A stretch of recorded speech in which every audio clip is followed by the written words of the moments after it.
ole chibai ule hei voinia kan local chana hi Mizoram Secular Alliance helai tunlai politics in lumle chomeka hian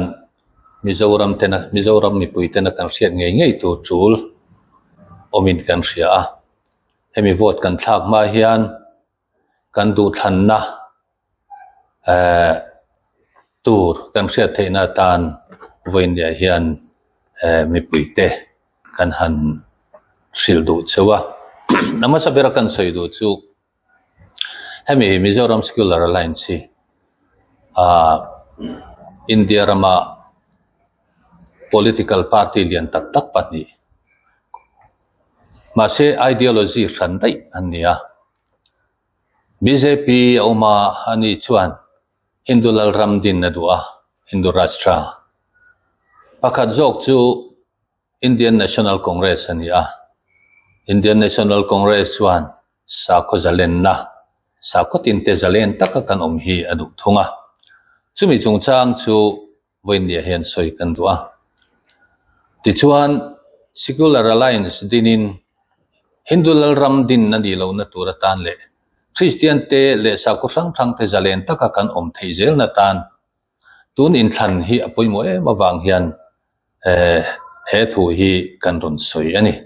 tuna hian Secular Alliance hian party sang te ZPM te MNF te le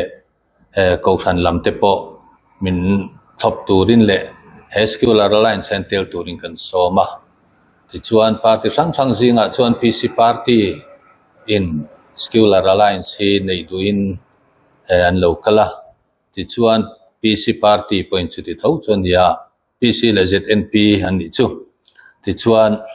an ni ten en hian Secular Alliance kan kalpuita ke hi Secular Alliance kan chairman kania kan member secretary hi alola thleng lawa pusiama ania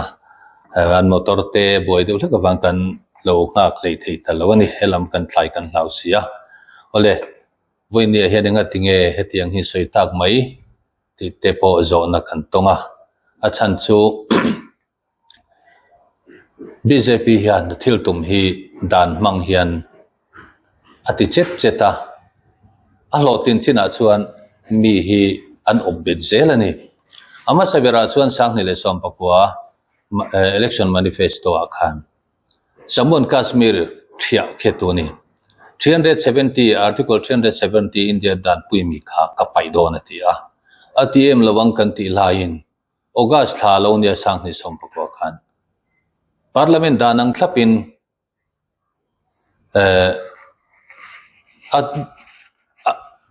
state sarkar ka athiat ta president's rule da chuti lai tak chuan UT pahnia then phok maya Jammu and Kashmir le Ladakh ti chuan UT apo cheber chi assembly nei lo ve in da le tani chutiang chonia until tuma hian an chianga dan manga tiani tlatawang khan engtin ma soi sel theilowa Parliament dan pangzela atiawang hian CAA poidan turhi tu na hen la lang lo ma se apoi tel dona mun dang chu ka soi lowanga Hindu te Buddhist te India chul chok ko ran ka chu an du na mun an ron lut theya ti du dai mo ti hre oman moni kha chuan CAA dana chuan Christian po ka lo lut ve thei tur zia kan ni takna in norfe ngwa ti ania chumi ne wang chuan Bangladesh an han boi po khan engama zat lo lut ma se tam tak ka chu BRTF te nan dang kira pastor pakat po rampalai lenga thiani kha khatiang khan ya tuna hian an tamro pui mai sia Bangladesh akwan Hindu te Buddhist te engma chuan lam siamin lo chhota se kha CAA dan huaya khan helai Mizoram hun ngei hi anom du na ni chan anom theizel don ani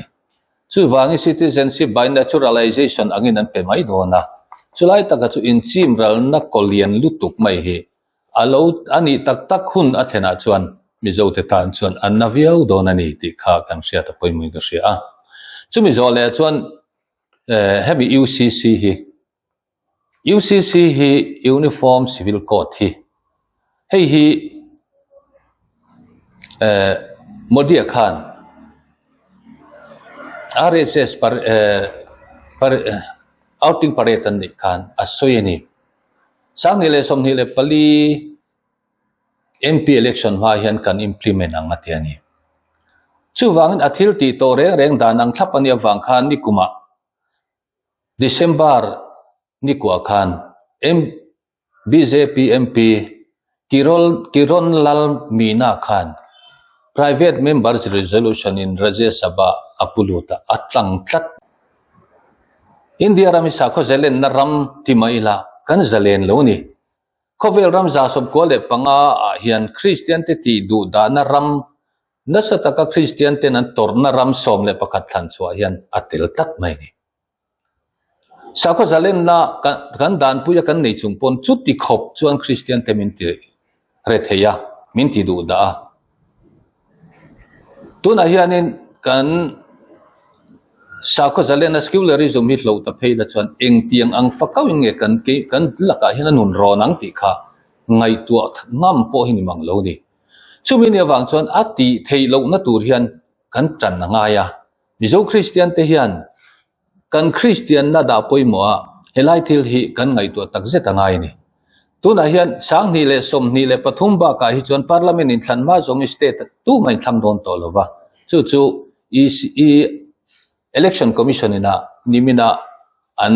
komna khanan soi chiang ani chumi ni chuanin parliament in thlan ma zong state panga kumin in thlang tur che hi kan ni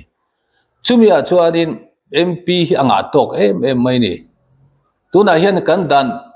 sang khat za ko samsari paru 42nd amendment a secularism socialist an lo da lo kha India dan pui ruang am dian lai ber preambula congress sarkar en lo da lo kha pindira prime minister lai khan chumi chu payan do ni chu wa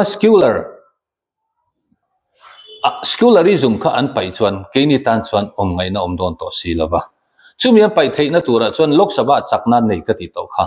engen lamamo kan ti chuan kumina state panga in thang tura hian pathum tal hila kan do ni stuna som pakhatan nei to an nei sa to ni BJP hian state som pakhatan lamtang pathum an lak bel le thei chuan helovin lok sabha an pharanga chuan state som le pali te khan Indiaram state zong zat ve kami te khan in an mani state theva an house assembly house an lo approve le ve kanga ti chuan sa khozelen na chu payanianga UC sian mangjui don ani chumi taka chu tuna hian an tumru mai ni kan tla yang ti kan lo wang hian emi hi mi puiten I hriang u danang thlap zelin a khoi du hiaron be chosia tuna po hian dan ang thlap maya kan sa khozelen nei payani chuan kan nei le to ngai lawang achan chu tuna BJP chak nei special majority kan ti ang hi athleng phak tlat mai ni chumi ne wang chuanin lok sabha ko na chak maya MP za thum som thum pani lai mai khu an nei tlat mai ni a chak to pani congress ne tiang zat thi ala nei ngai lo tun nu lama hian chumi ne wang chuan BJP in amendment alo siama secularism ti alo pai to chon sa ko zalen na lo pai to UCC alo man to kha congress hian an nulama lo lalin kulaya central sarkar ma se khami pai thatura chakna nei zo to si lo chuan sa ko zalen na hi chukan nei le don to lo ti na ni amendment nei phatur ko pa chakna ani to si lo chuan chumi ne wang chuan voin ya hian hei hi kan ria tanga me ma kan invent ma sakanga ya chu wangin kan riat to ka soi tong khan party pani te ideology ang lo oma Hindu Rashtra din tu le atho pui tual cho party lamange vote kan thak don sa ko zalen na do tu Indian National Congress le atho pui te lama